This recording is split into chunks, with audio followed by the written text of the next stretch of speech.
Welcome to Biology Pathshala. Today's class is dedicated for 12th class UP board student और आज की पाठशाला में हम बात करेंगे biological tools for recombinant DNA technology. और चूंकि बहुत डेप्थ में है 12th क्लास में बायोटेक्नोलॉजी और काफ़ी सारी चीज़ें आती हैं और उसमें मैंने एग्रीकल्चर, मेडिसिन, ठीक है, इंडस्ट्रियल और ह्यूमन जीनोम प्रोजेक्ट और भी बहुत सारी रिकॉम्बिनेंट डीएनए टेक्नोलॉजी, इतनी सारी चीज़ें बता दी हैं, समझा दी हैं। और आज की पाठशाला में हम लोग biological tools for recombinant DNA technology की बात करेंगे। लेकिन पाठशाला को स्टार्ट करने से पहले और कुछ भी समझाने से पहले हम बच्चों को मोटिवेशन मैसेज देते हैं। मेरा मानना है कि लाइफ में मोटिवेशन मैसेज एक रेमेडी की तरीके काम करता है। और आज की सीरीज का मोटिवेशन मैसेज कुछ इस तरीके से है कि टुडे इज धनतेरस, तो happy Dhanteras to all of student. और सभी लोग अच्छे से इस फेस्टिवल को एंजॉय करें। पढ़ाई के साथ साथ एंजॉयमेंट भी जरूरी है, इसलिए आप एंजॉय करिए और हमेशा प्रयासरत रहिए और प्रयास करते रहिए। चलिए, अगर आज की पाठशाला की बात करें तो आपसे क्वेश्चन डायरेक्ट पूछा जाएगा। क्वेश्चन ये पूछा जाएगा कि रिकम्बिनेंट डीएनए टेक्नोलॉजी का बायोलॉजिकल टूल्स क्या होते हैं। What is the biological tools for the recombinant DNA technology. तो ये डायरेक्ट टू डायरेक्ट क्वेश्चन आता है और ये आता है, इसमें कोई दो राय नहीं कि नहीं आता। चलिए देखते हैं। और या तो आपसे देखिए क्वेश्चन इसमें लिखा हुआ है, describe the various of the types of the biological tools for the recombinant और आरडीएनए टेक्नोलॉजी। ठीक है, कभी कभी इसे आरडीएनए टेक्नोलॉजी बोल देते, तो ये क्वेश्चन बोला जाएगा। The solution of this question is that कि देखिए क्या होता है, रिकम्बिनेंट डीएनए टेक्नोलॉजी में काम आने वाले जो बायोलॉजिकल टूल्स होते हैं वो इस प्रकार से होते हैं। सबसे पहले एंजाइम। क्या होते हैं? एंजाइम। एंजाइम का बहुत बड़ा रोल होता है। देखिए कैसे कैसे होता है। तो रिकम्बिनेंट डीएनए टेक्नोलॉजी में जो एंजाइम होते हैं उसमें सबसे पहला एंजाइम होता है लाइजिंग एंजाइम। अब ये क्या करता है? लाइजिंग एंजाइम जो होता है वो क्या करता है, वो सेल वॉल को खोलने का तथा कोशिकाओं यानी सेल को विवृत का मतलब क्या होता है, सेपरेट करने का, अलग करने का या खोलने का काम करता है। इन्हें लाइजो एंजाइम भी बोलते हैं। इन्हें क्या बोलते हैं? लाइजो एंजाइम बोलते हैं। बहुत सिंपल है, ठीक है, तो इसे आप लोग इस तरीके से याद रखेंगे। ठीक, अगर हम आगे की बात करें तो देखिए आगे इसमें क्या आता है, सबसे आता है क्लीविंग एंजाइम। क्या आता है? Cleaving enzyme. क्लीविंग का मतलब होता है क्लीव का मतलब होता है काटना। ठीक है, कुछ विशेष सेगमेंट्स पे से काटा जाएगा, रिकॉग्नाइजेशन साइट पे काटा जाएगा। तो ये ऐसे डीएनए मॉलिक्यूल को या खंडों में विघटित करने या प्लाज्मिड डीएनए को खोलने के काम में आते हैं। या तो उसको क्लीव करने के काम में आएंगे या प्लाज्मिड डीएनए को खोलने के काम में आएंगे। और यह निम्नलिखित प्रकार के होते हैं। सबसे पहले हम बात करेंगे एक्सोन्यूक्लियस की। तो एक्सोन्यूक्लियस क्या करते हैं, ये जो डीएनए मॉलिक्यूल के एक स्ट्रैंड के 5 प्राइम या 3 प्राइम सिरे से न्यूक्लियोटाइड को क्लीव करते हैं। तो एक्सोन्यूक्लियस का काम क्या होता है कि डीएनए के एक ही स्ट्रैंड को करेंगे, चाहे ये 5 प्राइम को करें चाहे 3 प्राइम को एंड पर करें। तो 5 प्राइम एंड या 3 प्राइम एंड पर न्यूक्लियोटाइड को क्या करते हैं, क्लीव करते हैं या काटते हैं। आगे देखिए एंडोन्यूक्लियस। एंडोन्यूक्लियस क्या करते हैं, बेसिकली ये फर्स्ट, सेकंड, थर्ड 3 टाइप के होते हैं। ठीक है, और देखिए आगे, और इसमें जो टाइप सेकंड होता है वो क्या होता है कि वो बेसिकली सबसे ज्यादा प्रयोग आने वाला टाइप सेकंड होता है और इसी मॉलिक्यूलर सीजर भी कहते हैं। तो एंडोन्यूक्लियस की बात करें तो ये डीएनए के डुप्लेक्स से किसी भी स्ट्रैंड को सिरे से विद्युत न करके किसी एक बिंदु से क्या करता है, जोड़ता है। एंडोन्यूक्लियस की ये खासियत होती है कि डीएनए के डुप्लेक्स के किसी भी एक स्ट्रैंड को सिरे से वो यानी कि एंड से क्लीव ना करके किसी बिंदु से जोड़ने का काम करता है। अब बात करते हैं रेस्ट्रिक्शन एंडोन्यूक्लियस की। ठीक है, रेस्ट्रिक्शन एंडोन्यूक्लियस बेसिकली कैसा होता है, देखिए जो मैंने अभी बताया था वो रेस्ट्रिक्शन एंडोन्यूक्लियस के लिए था, तो आप इसे ध्यान रखिएगा। ये जो रेस्ट्रिक्शन एंडोन्यूक्लियस होते हैं बेसिकली ये होते हैं 3 टाइप्स के, फर्स्ट, सेकंड एंड थर्ड। ठीक है, आप इसे ध्यान रखिएगा। थोड़ा सा मिसकंफ्यूजन हो गया था तो इसको आप ध्यान रखिएगा। ठीक है, तो रेस्ट्रिक्शन एंडोन्यूक्लियस होते हैं, ये क्या करते हैं, देखिए ये न्यूक्लियोटाइड के पैलिंड्रोमिक सीक्वेंस। अब पैलिंड्रोमिक सीक्वेंस क्या होते हैं, देखिए पैलिंड्रोमिक सीक्वेंस को इधर समझते हैं।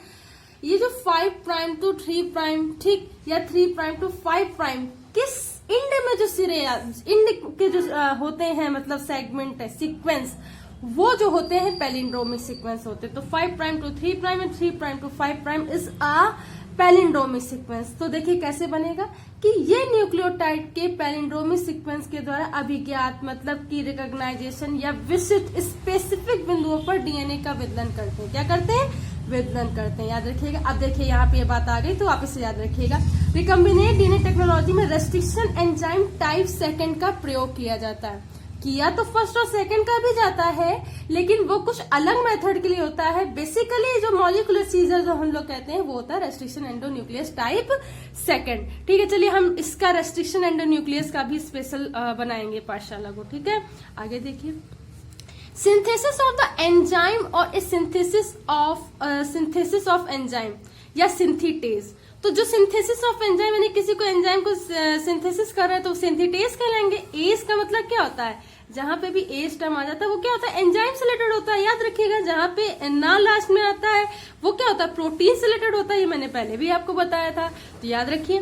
देखिए, ये कोशिका के बाहर यानी कि सेल के बाहर डीएनए का पूरक यानी कॉम्प्लीमेंट्री डीएनए के संश्लेषण में काम आते हैं। तो कॉम्प्लीमेंट्री डीएनए के संश्लेषण यानी सिंथेसिस में काम आते हैं, यानी कि सेल के बाहर कॉम्प्लीमेंट्री डीएनए के सिंथेसिस में काम करते हैं। And that is the basically कितने प्रकार के होते हैं? देखिए, तो ये कुछ फॉलोइंग प्रकार से होते हैं। देखिए कैसे कैसे। DNA polymerase. अब ये क्या करता है? डीएनए पॉलीमेरेज जो होता है डीएनए टेम्पलेट पर कॉम्प्लीमेंट्री डीएनए स्ट्रैंड्स के संश्लेषण में सहायता करता है। तो जब बात आती इससे ऑब्जेक्टिव बनते बेटा, और बच्चे कर नहीं पाते, तो इसे याद रखिएगा। तो डीएनए पॉलीमेरेज क्या होता है? डीएनए टेम्पलेट पर उसके कॉम्प्लीमेंट्री डीएनए के स्ट्रैंड के संश्लेषण में या सिंथेसिस में काम में आता है। चलिए, एक टेक्निक है इसमें, देखिए बताया गया। देखिए, ये सिंपल लीनियर क्या है? डीएनए सेगमेंट है, और यहाँ पर क्या हुआ? ये दो लिंकर साइड में जुड़े हुए हैं। ठीक है, जुड़े नहीं हुए अभी दिखाया गया। फिर जब इनको डीएनए सेगमेंट को लिंकर डीएनए से ट्रीट किया गया तो ये क्या हो गए? अटैच्ड हो गए।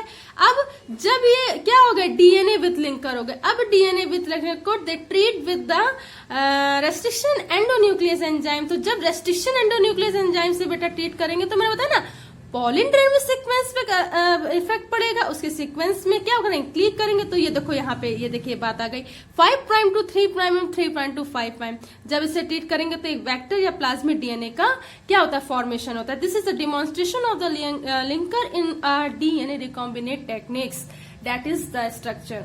ठीक, इतनी बात याद रखेंगे। चलिए आगे देखते हैं। आगे देखिए, आगे कह रहा है रिवर्स ट्रांसक्रिप्टेज। देखिए, रिवर्स ट्रांसक्रिप्टेज की बात आ जाए तो एमआरएनए आप हमेशा याद रखिएगा, आपको काफी मदद करेगा। तो देखिए, रिवर्स ट्रांसक्रिप्टेज क्या करता है? एमआरएनए के टेम्पलेट के कॉम्प्लीमेंट्री डीएनए के सिंथेसिस में सहायता करता है। This is synthesise the template of mRNA of the. ठीक, इतनी बात आप लोगों को क्या याद रखनी है। आगे देखिए, अब अगर हम लाइगेज की बात करें तो लाइगेज का मतलब होता है सिरों को या दो डीएनए के फैक्टर को, फ्रेगमेंट को क्या करना? जोड़ना, या उसके एंड को क्या करना? सील करना, पैक करना। तो देखिए क्या होता है? लाइगेज ये बाह्य डीएनए यानी कि फॉरेन डीएनए और वेक्टर डीएनए के एंड को सील करता है या जोड़ता है। क्या करता है? ठीक, और ये क्या होता है? प्रोकैरियोट और यूकैरियोट दोनों मिलता है। तो प्रोकैरियोट मीन्स कि जैसे कि बीजीए हो गए, है ना, और पीपीएल हो गए। ठीक है, उसके बाद अगर हम वायरस की बात करें, और यूकैरियोट में क्या आते हैं? पा का मतलब प्लांट और एनिमल। तो ये याद रखिएगा। लिंकर देखिए, अब लिंकर क्या होते हैं?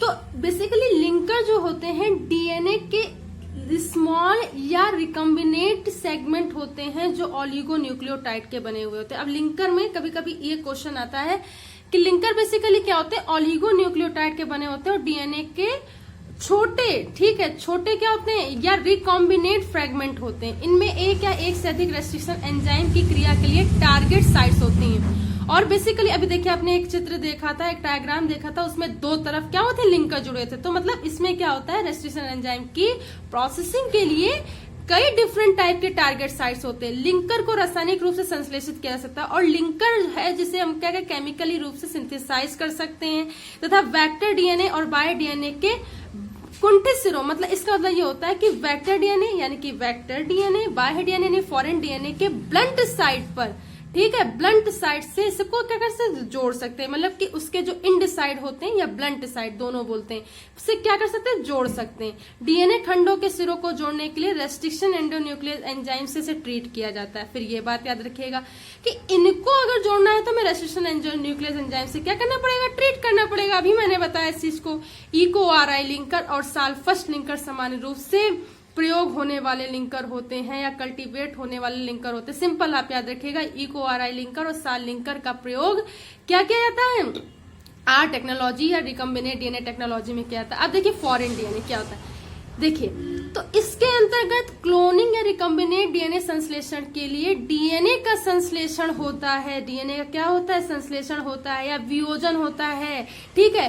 तो इसके अंतर्गत क्या होता है, क्लोनिंग डीएनए या रिकॉम्बिनेट डीएनए के संश्लेषण के लिए डीएनए का पुनः क्या होता है, सिंथेसिस होता है, ठीक है। ये बात याद रखिएगा। आगे देखिए क्लोनिंग वेक्टर की बात करें तो क्लोनिंग वेक्टर का मतलब क्या होता है, किसी उपयुक्त पोषक या जीवाणु कोश का मतलब क्या होता है, किसी उपयुक्त होस्ट सेल या बैक्टीरिया सेल्स में, ठीक, बैक्टीरियल सेल्स में डीएनए या जीन के ट्रांसफॉर्मेशन एवं क्लोनिंग के लिए एक वेक्टर कैरियर डीएनए की आवश्यकता होती है। बिल्कुल, अरे भाई जब हम फॉरेन डीएनए ले रहे हैं, वेक्टर डीएनए ले रहे हैं, अब इनको हम कहाँ से ट्रीट करेंगे, हमें एक होस्ट सेल चाहिए, यानी कि वो कोई बैक्टीरिया सेल चाहिए। तो जब बैक्टीरियल सेल चाहिए तभी तो हम ट्रीट कर पाएंगे। तो यही चीज बता रहा है। फॉरेन डीएनए को, ठीक है, वेक्टर डीएनए में निर्दिष्ट कराने पर, यानी फॉरेन डीएनए को वेक्टर डीएनए में इंजेक्ट कराने से रिकॉम्बिनेट डीएनए बनता है।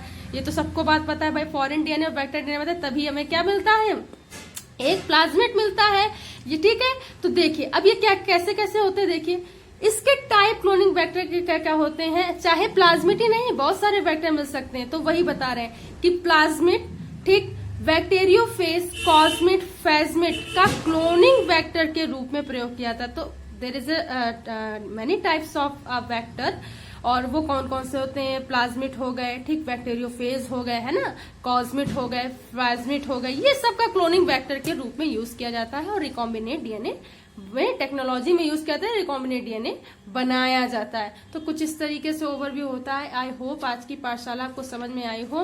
अगर आज की पाठशाला आपको समझ में आई हो तो इसे ज्यादा से ज्यादा लोगों तक शेयर कीजिए, और अपनी बेटर प्रिपरेशन के लिए जो ये प्रोसेस जो कंटिन्यू क्लास चल रही है बोर्ड की, चाहे वो 10th की हो 12th की, उसे ज्वाइन करिए, इसे ज्यादा से ज्यादा बच्चों तक शेयर कीजिए ताकि लोग फ्री ऑफ कॉस्ट इसे देख सकें, समझ सकें और इसका ज्यादा से ज्यादा लाभ उठा सकें और अच्छे मार्क्स गेन कर सकें।